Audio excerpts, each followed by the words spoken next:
এই দেশের হাজারো লক্ষ মুসলমান, এই দেশের হাজারো লক্ষ নারী পুরুষ যাদের সন্তান হয় না, বাচ্চা কাচ্চার আশায় বিভিন্ন কবরে চলে যায়, বিভিন্ন দরগায় চলে যায়, ওইখানে গিয়ে গরু ছাগল দিচ্ছে, ওইখানে গিয়ে সেজদা করছে, ওইখানে গিয়ে মৃত ব্যক্তির কাছে সন্তান কামনা করতেছে। এইরকম মুসলমান আছে না নাই? অথচ বাড়িতে বসে বসে বলতেছে লা ইলাহা। ধরেন আমাদের দেশে দুইটা প্রধান রাজনৈতিক দল, একটা হচ্ছে আওয়ামী লীগ আর একটা হচ্ছে বিএনপি। এখন আপনাদের এখানে এক ব্যক্তি বলতেছে দল থাকলে একটাই আছে বাংলাদেশে, সেটা হচ্ছে বাংলাদেশ আওয়ামী লীগ। এই ছাড়া বাংলাদেশে কোনো দল নাই, কোনো দল মানি না, দল একটাই।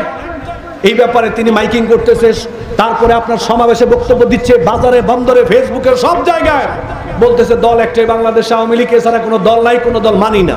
ভালো কথা। তো স্বাভাবিকভাবে একেবারে মাননীয় প্রধানমন্ত্রী থেকে শুরু করে বাংলাদেশে যারা আওয়ামী লীগ করে সবাই তো মহা হ্যাপি যে এই লোকটা আমাদের একমাত্র খাঁটি। কোনো লোক যদি তালতলিতে থাকে তাহলে একমাত্র খাঁটি লোক এই, সবাই মনে করছে।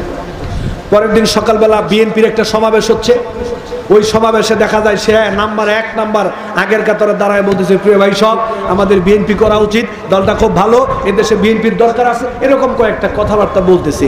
গতকালকে বলছিল আওয়ামী লীগ ছাড়া আর কোনো দল, আর আজকে কইতেছে বিএনপি দলটা ভালো, এই দল করা উচিত। আপনি কোন গতকালকের কথা যে আওয়ামী লীগ ছাড়া কোনো দল নাই, এই কথা আছে না বাতিল? কথা কন না কেন আপনারা? গতকালকের ঘোষণা আছে না বাতিল? আপনি যখনই বললেন আওয়ামী লীগ ছাড়া আর কোনো দল নেই, এই ঘোষণা দেওয়ার পরে আপনি আওয়ামী লীগে যোগ দিলেন, এর পরের দিন যদি বিএনপির মিটিং এ গিয়ে কোন যে হ্যাঁ বিএনপিও একটা দল আছে, এই কথা বললে আওয়ামী লীগে আপনাকে রাখবে না বাদ দিয়ে দিবে?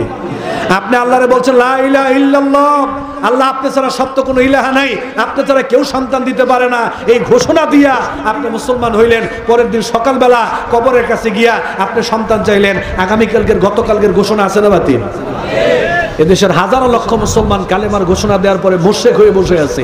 হাজারো লক্ষ মুসলমান কালেমার ঘোষণা দেওয়ার পরও আল্লাহর সাথে শরীক করতেছে, হাজারো লক্ষ মুসলমান আছে।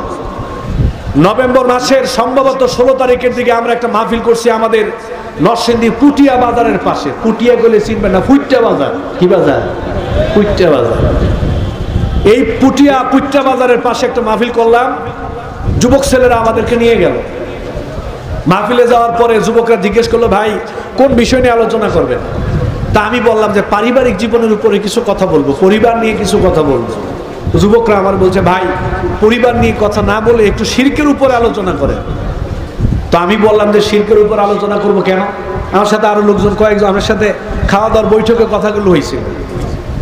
তা আমি বললাম শিরকের উপর আলোচনা করব কেন? ওই ছেলেটা কি জবাব দিছে শোনেন।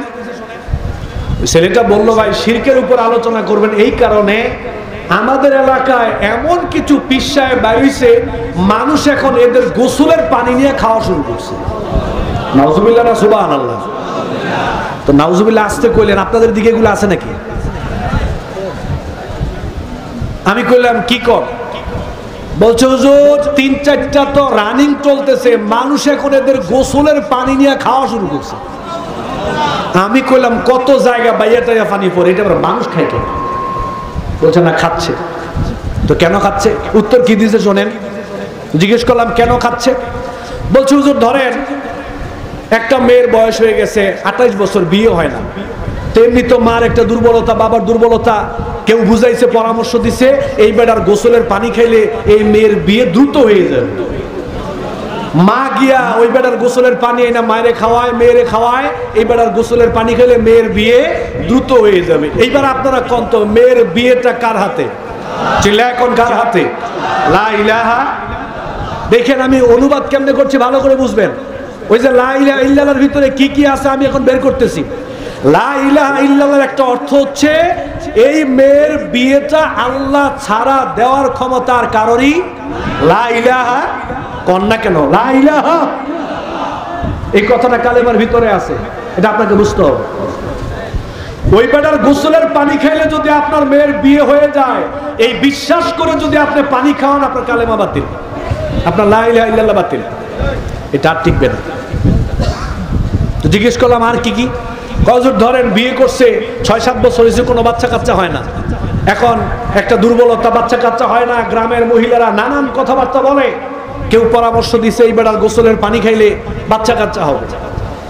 মহিলা গিয়া গোসলের পানি আনছে বেডার, এনে মেয়েরে খাওয়াইছে, এই খাইটা খাইলে মেয়ের বাচ্চা কাচ্চা হবে, নাউজুবিল্লাহ। এবার দেখি আপনারা কি বলেন। বাচ্চা কাচ্চা দেওয়ার ক্ষমতা কার? বাচ্চা কাচ্চা কে দেয়? এই মালিকানা কার? লা ইলাহা, লা ইলাহা, এই ক্ষমতা আল্লাহ ছাড়া কারোরই। লা ইলাহা, এই কথাটা কালেমার ভিতরে আছে, আপনাকে বুঝতে হবে।